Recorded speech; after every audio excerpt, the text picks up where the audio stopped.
Hello, readers. Welcome back to our final day about peace in quarantine literacy. We have spent some wonderful days together this week talking about what peace feels like inside of our bodies, throughout our five senses, what activities make us feel peaceful. We've talked about meditation and how that can help us to stay calm and grounded. We've talked about feelings and how feelings can sometimes get in the way of feeling calm or peaceful. And today, for our last day on peace, I wanted to share a book with you that makes me feel really calm and peaceful inside. This is a poetry book, and it's called Snow Toward Evening, and it's A Year in a River Valley. The paintings are by Thomas Locker, and I'll read you, each poem is by a different author, so I'll read the authors as we go. And you're going to see these are nature poems. They were selected by Josette Frank. You're going to see all of these landscapes change and shift throughout the season. So we move from January all the way through December and see the seasons change in different settings.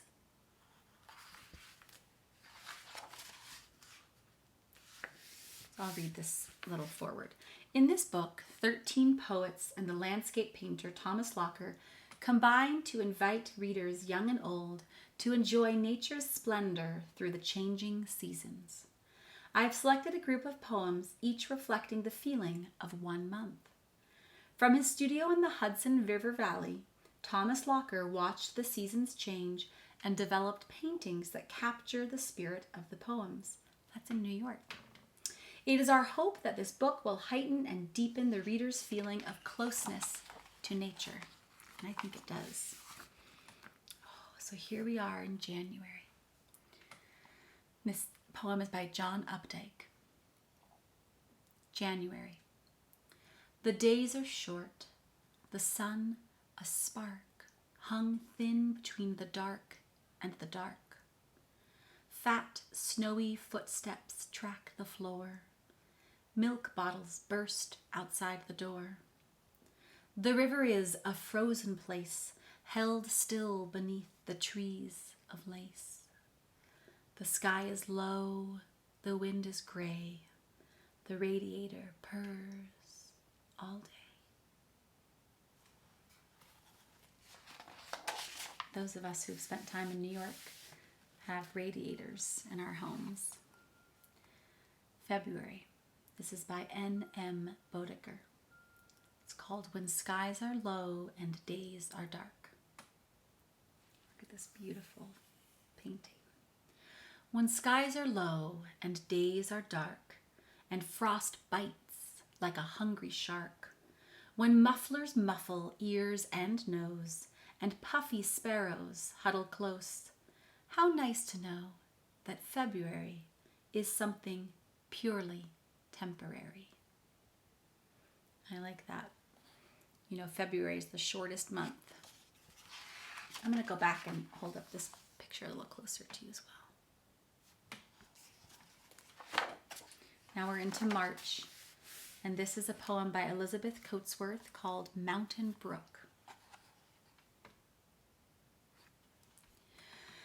Because of the steepness, the streamlet runs white, narrow and broken as lightning by night. Because of the rocks, it leaps this way and that, fresh as a flower, quick as a cat.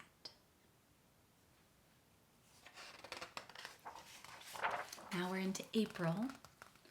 This is by Langston Hughes. It's called In Time of Silver Rain.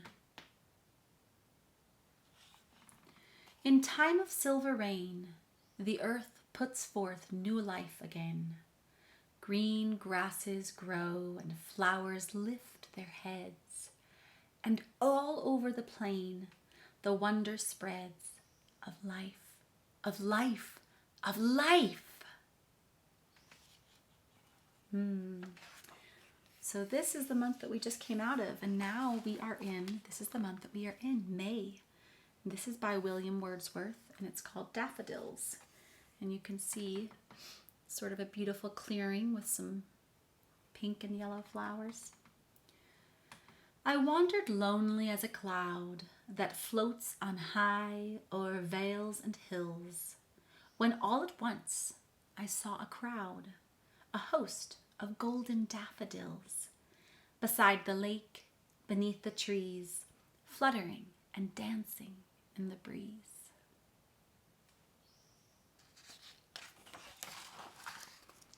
This is next month, June, into summertime. This is by Edna St. Vincent Millay, called Afternoon on a Hill. I will be the gladdest thing under the sun. I will touch 100 flowers and not pick one. I will look at cliffs and clouds with quiet eyes. Watch the wind bow down the grass and the grass rise. And when the light begins to show up from the town, I will mark which must be mine and then start down. How peaceful are you guys feeling right now? Because I'm feeling so peaceful. The combination of beautiful words, all this just gorgeous descriptive vocabulary, and these magnificent paintings of nature really got me feeling super calm and peaceful. This is The River by Charlotte Zolotow, and it's for July. Quiver, shiver, golden river, how you hold the sun. Shimmer, glimmer, little waves, showing day is done.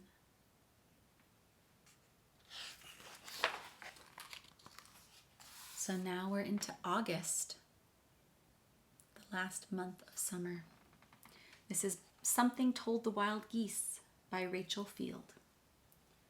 Something told the wild geese it was time to go. Though the fields lay golden, something whispered, snow. Leaves were green and stirring, berries lustre glossed, but beneath warm feathers, something cautioned frost. All the sagging orchards steamed with amber spice, but each wild beast stiffened at remembered ice. Something told the wild geese it was time to fly. Summer sun was on their wings, winter in their cry. I think that might be my favorite one because I just love the juxtaposition of it being like the middle of this hot, beautiful summer, but the birds knowing that winter is coming and so they need to fly south. This is a poem for September. It's called Mountain Wind, and you can see in the painting now that the season is really beginning to shift into fall. This is by Barbara Kuntz-Lutz.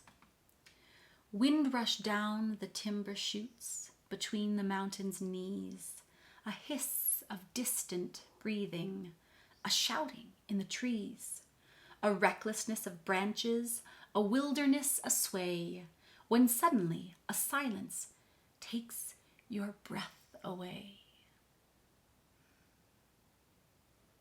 That does happen in fall. Fall is like a quiet, reflective time for me. And now we're into October, the month when Halloween happens and the leaves really begin to change. This is called Wind Has Shaken Autumn Down by Toni Johnston. Wind has shaken autumn down, left it sprawling on the ground, shawling all in gold below, waiting for the hush of snow. I love how that poem is written as if nature is sort of waiting for that quiet feeling of snow. Now we're into November, and this is called Fly Away by Christina Rossetti. I love this painting. I think it's so beautiful, all those fall colors. Fly away over the sea, sun-loving swallow, for summer is done. Come come again. Come back to me, bringing the summer and bringing the sun.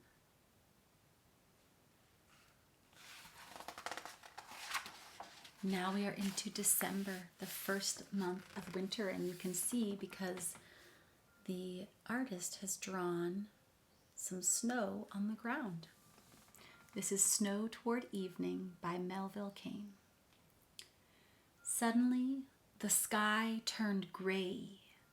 The day, which had been bitter and chill, grew intensely soft and still. Quietly, from some invisible blossoming tree, millions of petals, cool and white, drifted and blew, lifted and flew, fell with the falling night. That description of snow falling makes me feel so peaceful. And since this is a week where we've talked about peace, I'm going to remember to reread that poem when I want to feel calm and peaceful. So there's one last poem, even though we've gone through all the months of the year, and this is called A New Year. And this is by Mary Carolyn Davies. Here's a clean year, a white year. Reach your hand and take it. You are the builder, and no one else can make it. See what it is that waits here, whole and new. It's not a year only, but a world for you. So, my friends, I hope you have enjoyed this peaceful, calming book of poetry. And I hope that you will find some time to sit and be quiet and still and breathe. And I would challenge you, if you want to do this, to maybe draw a picture. It doesn't have to be like one of these very, beautiful paintings that have lots of detail. It could just be a simple scribble, some stick figures, could be a watercolor, could be squares or dots of ink, whatever you want, but just maybe spend some time creating your own little masterpiece. If you have access to paint, I highly suggest you spend some time painting, because I think it can be really calming to paint or to draw. And hopefully you've gotten some ideas for things that you could draw. Maybe you could draw a place that makes you feel really peaceful. I've had a wonderful week talking about peace with you. I hope that you'll take a little bit of peace with you everywhere that you go. All right, my friends, I will see you next week. Until then, peace.